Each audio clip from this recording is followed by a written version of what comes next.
बिस्मिल्लाहिर्रहमानिर्रहीम। आज का जो हमारा लेक्चर है ये चैप्टर नंबर 1 जो हमने स्टार्ट किया हुआ था उसका सेकंड पार्ट है। चैप्टर नंबर 1 के अंदर हम लोगों ने demand side of the market को डिस्कस किया था। जो ये सेकंड पार्ट है इसके अंदर हम supply side of the market को डिस्कस करेंगे। डिमांड साइड जो होती है वो जो कंज्यूमर होता है, यानी कि हम लोग जो परचेज़ करने वाले हैं उसके लिए होती है, और जो सप्लाई साइड है वो प्रोड्यूसर के लिए होता है, यानी कि जो चीज़ बनाने वाला होता है, जो चीज़ को मार्केट में बना के मार्केट में भेज रहा होता है for the purpose of sale. So सबसे पहले हम डिस्कस करेंगे what is mean by supply. तो सप्लाई क्या है कि हर वो चीज़ जो मार्केट में अवेलेबल है और वो सेल होने के लिए आई हुई है और उसकी एक स्पेसिफिक प्राइस डिसाइडेड है। The amount of a good और services that a firm is willing and able to supply at a given price, उसकी एक प्राइस डिसाइड होगी। एक चीज़ जो बनाई गई है लेकिन वो मार्केट में भेजी नहीं गई सेल करने के लिए और ना अभी तक उसकी कोई प्राइस डिसाइड है, तो उसको हम स्टॉक बोलते हैं। वो जो चीज़ गोदाम में पड़ी हुई है वो उसको हम स्टॉक बोलते हैं, और जो चीज़ मार्केट में यानी कि शॉप के ऊपर पड़ी हुई है सेल होने के लिए एक सर्टेन प्राइस के ऊपर, तो उसको हम सप्लाई बोलते हैं। तो ये डिफरेंस है सप्लाई और स्टॉक के अंदर, कि सप्लाई क्या है कि वो चीज़ जो मार्केट के अंदर अवेलेबल है, एक उसकी एक सर्टेन प्राइस डिसाइडेड है। और स्टॉक क्या है कि एक चीज़ प्रोड्यूस की गई है लेकिन उसकी कोई प्राइस अभी तक डिसाइडेड नहीं है। इसी तरीके से नेक्स्ट आता है सप्लाई स्केड्यूल। सप्लाई स्केड्यूल क्या है कि एक ऐसा टेबल जो प्राइस और सप्लाई के दरमियान में रिलेशनशिप को बता रहा होता है, उसे हम बोलते हैं कि वो सप्लाई स्केड्यूल है। कि एक तरफ प्राइस की कोई सर्टेन वैल्यूज़ लिखी हुई होंगी और उसी के अगेंस्ट सप्लाई की कोई वैल्यूज़ लिखी हुई होंगी, तो उसे हम बोलते हैं कि वो सप्लाई स्केड्यूल है।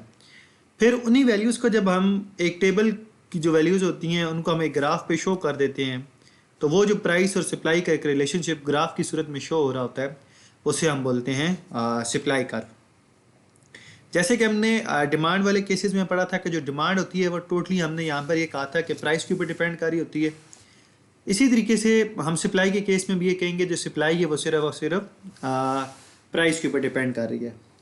जैसे कि लॉ ऑफ सप्लाई बेसिकली क्या है कि लॉ ऑफ सप्लाई ये है कि when ever price increases supply also increases, when ever price decreases supply also decreases.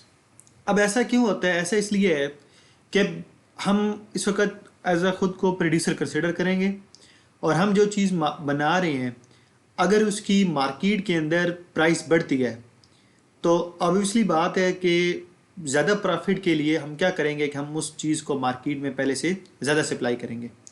क्योंकि प्राइस बढ़ गई है तो प्राइस बढ़ने की वजह से जो हमारा प्रॉफिट है वो बढ़ जाएगा, तो हम उस चीज़ को मार्केट में सप्लाई ज़्यादा करेंगे। इसी तरह अगर उस चीज़ की प्राइस कम हो जाती है तो हमें नज़र आता है कि हमारा प्रॉफिट कम हो गया है, तो फॉर द टाइम बीइंग हम क्या करते हैं कि हम उस चीज़ की सप्लाई को भी कम करते हैं। तो प्राइस के कम होने से सप्लाई कम हो जाती है और प्राइस के बढ़ने के साथ सप्लाई भी बढ़ जाती है। तो यहाँ एक बात ये सामने आती है कि प्राइस में और सप्लाई में पॉजिटिव रिलेशनशिप है कि अगर प्राइस बढ़ रही है तो सप्लाई भी बढ़ रही है, अगर प्राइस कम हो रही है तो सप्लाई भी कम हो रही है। तो इन दोनों में पॉजिटिव रिलेशनशिप है। तो quantity supply is a function of price and they have positively related. अब नेक्स्ट हम इसका एक ग्राफ देखते हैं कि इसका ग्राफ कैसे बनता है। यहाँ पर डिफरेंट किस्म की प्राइसेस ली गई हैं। यहाँ पर आपको वैल्यूज़ नज़र आ रही हैं कि ये जो वैल्यूज़ हैं ये डिक्रीज़ हो रही हैं 700, 600, 5, 4 एंड 300। इसी के अगेंस्ट अगर आप देखें तो सप्लाई भी डिक्रीज़ हो रही है। जैसे कि अभी हमने डिस्कस किया था कि जब प्राइस कम होगी तो सप्लाई भी कम होगी। अगर आप इसको ऊपर से ऐसे नीचे की तरफ पढ़ते हैं तो प्राइसेस कम हो रही हैं और सप्लाई भी कम हो रही है। अगर आप इसको फ्राम डाउनवर्ड टू अपवर्ड पढ़ते हैं तो जो प्राइस है बढ़ रही है और उसी के अगेंस्ट जो सप्लाई है वो भी बढ़ रही है। तो इन दोनों में पॉजिटिव रिलेशनशिप है कि अगर प्राइस कम होती है तो सप्लाई भी कम हो जाती है, अगर प्राइस बढ़ती है तो जो सप्लाई है वो भी बढ़ रही है। अब इसका ग्राफ कैसे बनता है? हमने सिंपल क्या करना है कि इन वैल्यूज़ को यहाँ से उठाना है, जो प्राइस की वैल्यूज़ हैं उनको हमने वाई एक्सिस पर लिखना है। जैसे कि मैंने पहले भी बताया था कि ग्राफ बनाते वक्त ये बात हमने ध्यान में रखनी है, जो सबसे कम वैल्यू है वो नीचे आएगी। तो प्राइस में सबसे कम वैल्यू क्या है? वो 300 है। हमने यहाँ 300 लिखा, फिर उसके बाद 400, 5, 6 एंड 700 की वैल्यूज़ हमने ऐसे एक तरतीब से लिख दी।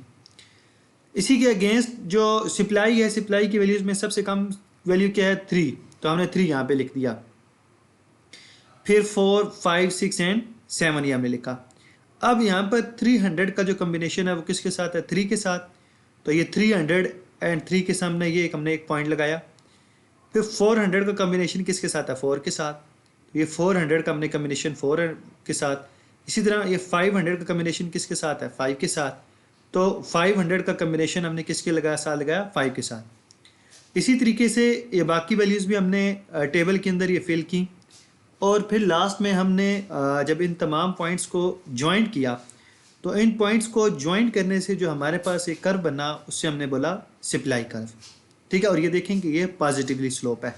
जैसे कि हमने पहले भी कहा था कि सप्लाई में और प्राइस में पॉजिटिव रिलेशनशिप है कि अगर प्राइस बढ़ेगी तो सप्लाई बढ़ेगी, अगर प्राइस कम होगी तो सप्लाई भी कम होगी। तो यहाँ पर ये जो कर्व है ये पॉजिटिव स्लोप है।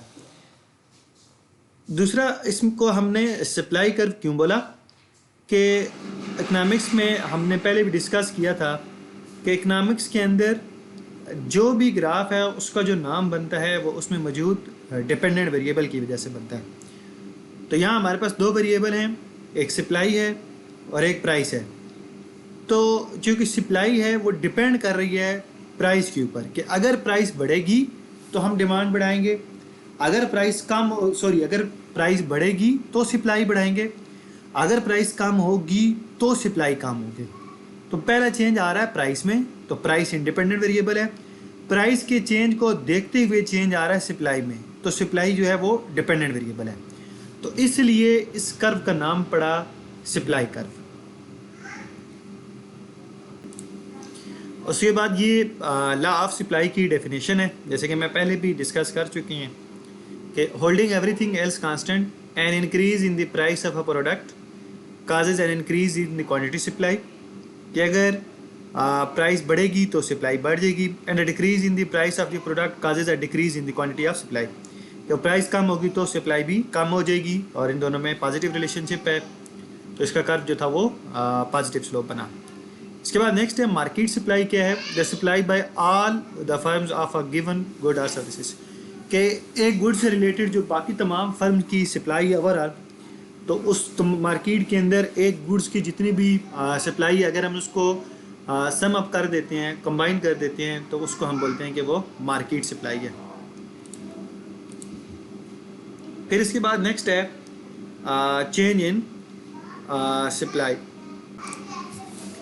चेंज इन सप्लाई में और चेंज इन क्वांटिटी सप्लाई में क्या फ़र्क है? चेंज इन क्वांटिटी सप्लाई का मतलब यह है कि जो सप्लाई में चेंज आ रहा है because of price. Change in quantity supply का मतलब ये है कि जो सप्लाई में चेंज आ रहा है बिकॉज ऑफ प्राइस, और चेंज इन सप्लाई का मतलब ये है कि जो सप्लाई में चेंज आ रहा है वो प्राइस की वजह से नहीं आ रहा, बाकी कोई और ऐसा फैक्टर है, टेक्नोलॉजी है, टेस्ट है, वेदर है या फैशन है, या कोई भी ऐसा डिज़ास्टर आ गया है, कोई ऐसा शॉक आ गया है, तो उसकी वजह से अगर सप्लाई में चेंज आ रहा है अदर देन प्राइस कोई भी फैक्टर अगर आपकी सप्लाई को अफेक्ट कर रहा है तो उसको बोलते हैं चेंज इन सप्लाई। और अगर चेंज इन क्वांटिटी सप्लाई क्या है कि प्राइस की वजह से जब चेंज आ रहा है तो उसे हम बोलते हैं चेंज इन क्वांटिटी सप्लाई, और प्राइस के अलावा कुछ जो फैक्टर हैं जैसे कि मैंने नाम लिए उनकी वजह से अगर कोई चेंज आता है तो उसे हम बोलते हैं चेंज इन सप्लाई।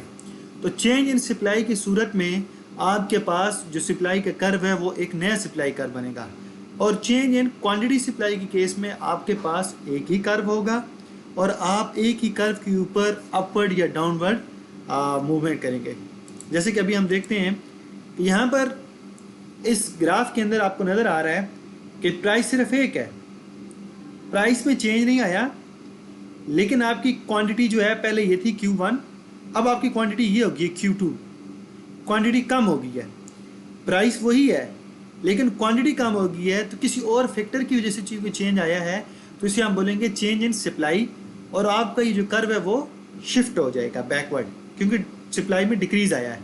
तो जब भी प्राइस के अलावा किसी और फैक्टर की वजह से चेंज आता है तो आपका सप्लाई कर्व शिफ्ट होगा। अब यहाँ पे आपकी चूंकि प्राइस कांस्टेंट है, क्वांटिटी कम हो गई है तो इसलिए जो आपका सप्लाई का कर्व है वो बैकवर्ड शिफ्ट हो जाएगा।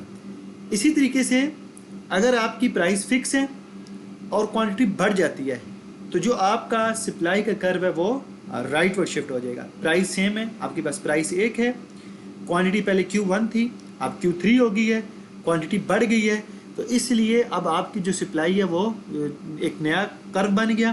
क्योंकि प्राइस सेम थी, जैसे कि मैंने बताया कि अगर आपकी प्राइस सेम हो और आपकी क्वांटिटी बढ़ जाए तो आपका सप्लाई कर्व शिफ्ट हो जाएगा।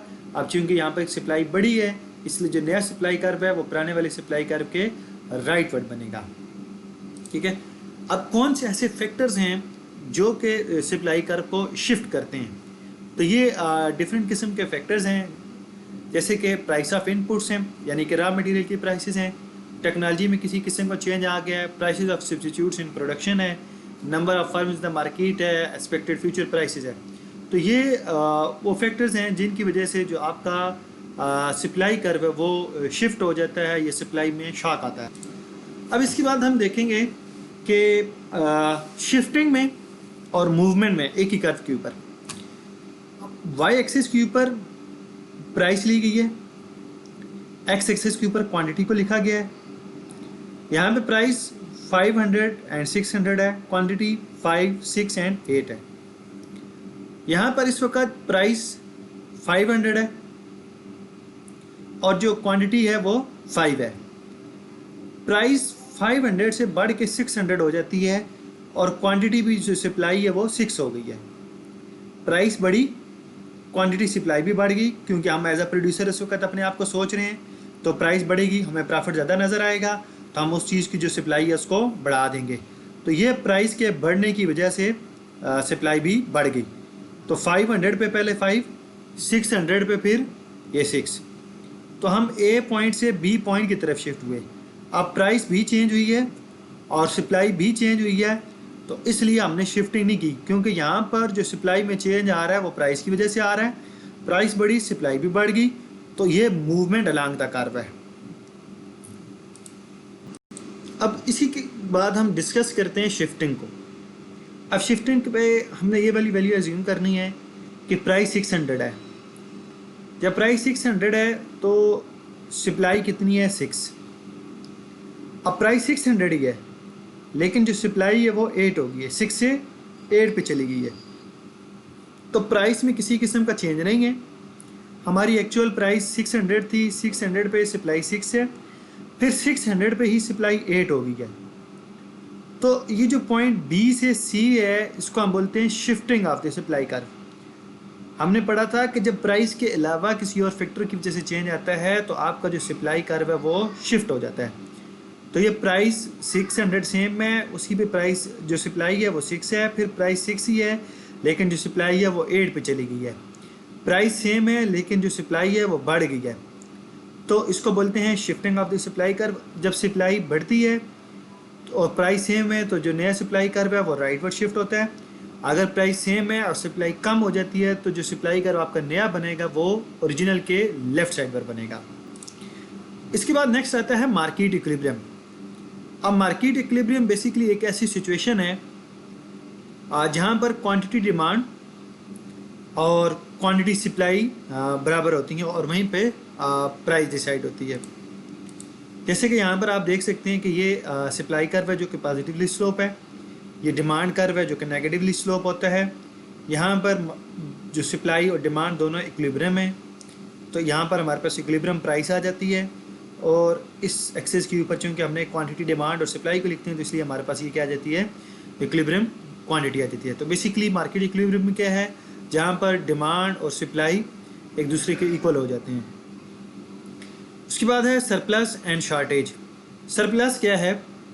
अगर एक चीज़ मार्केट में ज़रूरत से ज़्यादा पड़ी हुई है और उसके ख़रीदने वाले उतने नहीं हैं तो इसको बोलते हैं सरप्लस, कि when supply is greater than demand, तो ये सरप्लस है। और शॉर्टेज क्या है? कि एक चीज़ को मार्केट में ख़रीदने वाले बहुत ज़्यादा हैं लेकिन उस चीज़ की मार्केट में उतनी सप्लाई नहीं है, यानी कि when demand is greater than supply. जब किसी चीज़ का बहरान आ जाता है, जैसे कि हम अक्सर देखते हैं कि मार्केट में फ्लोर यानी कि आटे की शॉर्टेज आ जाती है या चीनी की शॉर्टेज आ जाती है, तो ख़रीदने वाले ज़्यादा होते हैं लेकिन उस चीज़ की मार्केट में उतनी सप्लाई नहीं आई, तो हम इसको बोलते हैं कि मार्केट में उस चीज़ की शॉर्टेज आ गई है। अब नेक्स्ट है, हम एक ही ग्राफ के ऊपर हम शॉर्टेज को और सरप्लस को और इक्विलिब्रियम को डिस्कस करेंगे। सबसे पहले हम इक्विलिब्रियम को देखते हैं। ये आपके पास सप्लाई कर्व है, ये डिमांड कर्व है, यहाँ पर ये दोनों इक्विलिब्रियम में हैं। तो इस वक्त यहाँ पर हमारे पास ये इक्विलिब्रियम प्राइस आ गई 500 और ये हमारे पास इक्विलिब्रियम क्वांटिटी आ गई 5। अब हम अज्यूम करते हैं कि अगर प्राइस 500 से कम होती है तो उससे मार्केट की सिचुएशन पे क्या इफेक्ट पड़ेगा। अगर प्राइस 500 से कम होकर 300 पे आती है, लेट्स सपोज हमने 500 से कोई भी एक प्राइस कम रखी, आप कुछ भी रख सकते हैं, हमने 500 से कम प्राइस रखी 300, ये प्राइस हमने अब 300 हो गई है जब, तो इसी प्राइस को जब हम आगे लेके जाएंगे तो ये सप्लाई का कर्व था, तो 300 पे सप्लाई आपके पास कितनी है 3, और इसी प्राइस को जब आप आगे लेके जाएंगे तो ये डिमांड कर्व को टच करेगा तो आपके पास डिमांड आ जाएगी, डिमांड कितनी है 7। तो प्राइस 3 के ऊपर क्वांटिटी सप्लाई 3 है, डिमांड 7 है, तो डिमांड ग्रेटर देन सप्लाई। इसका मतलब क्या है कि यहाँ पर आपके पास शॉर्टेज है, यानी कि उस चीज़ को मार्केट में ख़रीदने वाले 7 लोग हैं और उस चीज़ की मार्केट में सप्लाई कितनी है 3 की, तो डिमांड ज़्यादा है सप्लाई कम है। तो जब डिमांड ज़्यादा हो और सप्लाई कम हो तो इसको बोलते हैं शॉर्टेज। इसको हम दोबारा देख लेते हैं कि जब प्राइस 300 है, इसको आप आगे लेकर आए, तो जब इसने यहाँ पे सप्लाई कर्व को टच किया तो ये आपके पास सप्लाई की वैल्यू आ गई। इसी को जब आप आगे लेके गए तो जहाँ पर इसने डिमांड को टच किया तो आपके पास डिमांड की वैल्यू आ गई। प्राइस 300 के ऊपर डिमांड 7 है, प्राइस 300 के ऊपर जो सप्लाई है वो 3 है, डिमांड ज़्यादा है सप्लाई कम है, तो इस चीज़ को हम बोलेंगे शॉर्टेज। अब इसी तरीके से हम देखते हैं कि अगर प्राइस 500 से ज़्यादा हो जाती है, इक्विलिब्रियम प्राइस से ज़्यादा होती है, जब प्राइस 500 से 600 चली जाती है, तो 600 के ऊपर जब हम इसको आगे लेकर आते हैं तो ये वैल्यू है डिमांड की लाइन जा रही है, और इसी को जब हम आगे लेके आते हैं तो ये सप्लाई की है। तो 600 के ऊपर जो डिमांड है वो 4 है और 600 के ऊपर जो सप्लाई है वो 6 है। और 600 के ऊपर जो सप्लाई है वो 4 है और 600 के ऊपर जो डिमांड है वो 4 है, क्योंकि ये डिमांड की लाइन है, और 600 के ऊपर जो सप्लाई है वो 6 है। डिमांड आपके पास कितनी है 4, सप्लाई कितनी है 6, तो supply is greater than demand. तो यहाँ से यहाँ पे ये जो पॉइंट है ये सरप्लस को शो कर रहा है। जब प्राइस बढ़ी तो सप्लाई बढ़ गई, लेकिन चूँकि प्राइस बढ़ती है तो डिमांड कम हो जाती है, तो इसका मतलब यहाँ पर चीज़ों का जो है वो सरप्लस है। ठीक हो गया। अब इसके बाद हम नेक्स्ट डिस्कस करते हैं कि मार्केट के अंदर इक्विलिब्रियम है वो, और अचानक अगर किसी चीज़ की सप्लाई बढ़ जाती है तो उससे मार्केट इक्विलिब्रियम पे, मार्केट प्राइस के ऊपर और क्वांटिटी के ऊपर क्या इफेक्ट पड़ेगा। यहाँ पर इस वक्त जो आपका इक्विलिब्रियम है वो इस पॉइंट के ऊपर है। ये S1 आपका ओरिजिनल सप्लाई कर्व है और ये डिमांड कर्व आपका ओरिजिनल। किसी एक शॉक की वजह से, टेक्नोलॉजी की वजह से, या इनपुट की प्राइसेस की वजह से, या किसी ऐसी चीज़ की वजह से अचानक सप्लाई बढ़ जाती है, तो चूँकि हमने पहले पढ़ा है कि जब सप्लाई बढ़ेगी तो जो सप्लाई का कर्व है वो राइटवर्ड शिफ्ट हो जाएगा। तो आपका जो सप्लाई कर्व है वो राइटवर्ड शिफ्ट हो गया। ये S2 आपका नया सप्लाई कर्व है, तो जो नया सप्लाई कर्व है आपका नया इक्विलिब्रियम यहाँ पे आया। तो इस पॉइंट से जब आप इसको इधर लेके जाएंगे तो ये आपकी P2 नई प्राइस आ गई और ये Q2 आपकी नई क्वांटिटी आ गई।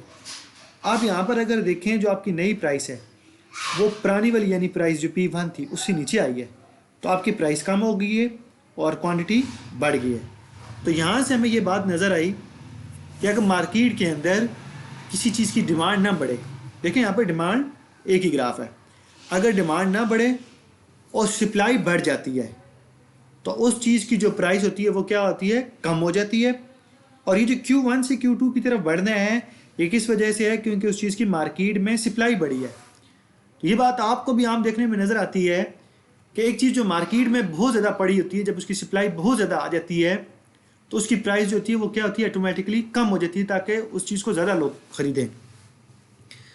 अब दूसरा केस हम डिस्कस करते हैं कि अगर किसी चीज़ की मार्केट में सप्लाई तो सेम हो, यहाँ पे आप देखें सप्लाई का एक ही कर्व है, और डिमांड बढ़ जाए, तो फिर उसकी वजह से आपकी प्राइस के ऊपर क्या इफेक्ट आएगा। तो यहाँ पर अगर आप देखें तो आपके पास ये ओरिजिनल सप्लाई का कर्व है, ये ओरिजिनल डिमांड कर्व था जो अभी शॉक नहीं आया, डिमांड बढ़ी नहीं है, डिमांड अभी तक उतनी है। तो इस पॉइंट के ऊपर आपके पास इक्विलिब्रियम यहाँ पे था, ये आपके पास P1 आ गया और ये आपके पास Q1 आ गई क्वांटिटी। अब हम कहते हैं किसी भी किस्म का शॉक आया, पॉपुलेशन बढ़ गई है या कुछ भी ऐसा आया है, तो उसकी वजह से आपकी जो डिमांड है वो टेस्ट चेंज हो गया है, फैशन चेंज हो गया है, तो आपका जो डिमांड कर्व है वो बाहर की तरफ अपवर्ड शिफ्ट हो जाएगा। तो डिमांड बढ़ने की वजह से आपका नया डिमांड कर्व ये अपवर्ड शिफ्ट हुआ। इस पॉइंट के ऊपर अब आपका नया इक्विलिब्रियम है। तो इसको अगर आप इधर लेकर आते हैं तो चूँकि इस एक्सिस के ऊपर आपने प्राइस लिखा हुआ है तो ये आपके पास नई प्राइस आ जाएगी, और इसी इक्विलिब्रियम को अगर आप ये नीचे लेकर आते हैं तो ये आपके पास नई क्वांटिटी आ जाएगी। तो डिमांड के बढ़ने की वजह से प्राइस बढ़ जाती है, और ये जो क्वांटिटी का बढ़ना है ये किस वजह से, क्योंकि उस चीज़ की डिमांड बढ़ गई है। तो अगर एक चीज़ मार्केट में अवेलेबल नहीं है तो हर बंदा उस चीज़ को ख़रीदनी शुरू कर दे तो उसकी प्राइस बढ़ जाती है, और ये जो क्वांटिटी का बढ़ना है ये किस वजह से, क्योंकि उस चीज़ की डिमांड बढ़ गई है। अब इसके बाद नेक्स्ट है कि ये इस डायग्राम के अंदर आपको नज़र आ रहा है कि डिमांड भी बढ़ी है और सप्लाई भी बढ़ी है, लेकिन अगर आप एक बात पे गौर करें तो डिमांड में जो इंक्रीज़ है वो ज़्यादा है एज़ कम्पेयर टू सप्लाई।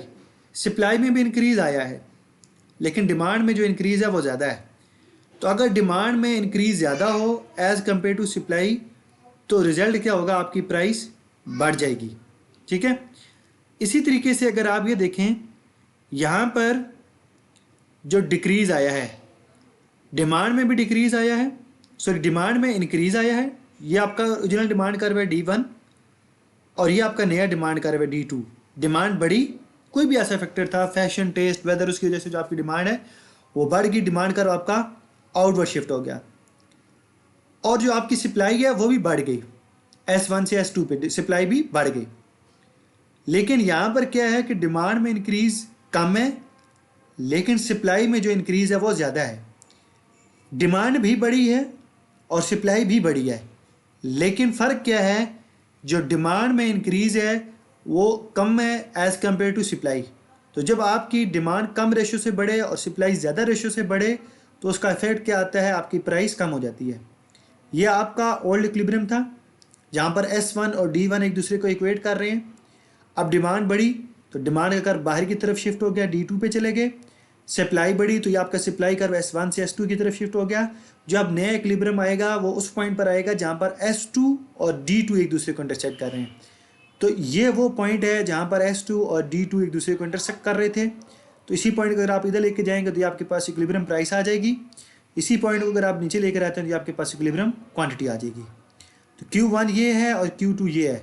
जो नई क्वांटिटी है वो पुरानी क्वांटिटी से ज़्यादा है, इसका मतलब क्वांटिटी बढ़ गई, और जो न्यू प्राइस है वो पुरानी वाली प्राइस से नीचे है। इसका मतलब ये है कि जब सप्लाई ज़्यादा रेशो से बढ़े और डिमांड कम रेशो से बढ़े तो आपकी सप्लाई, जो आपकी प्राइस है वो कम हो।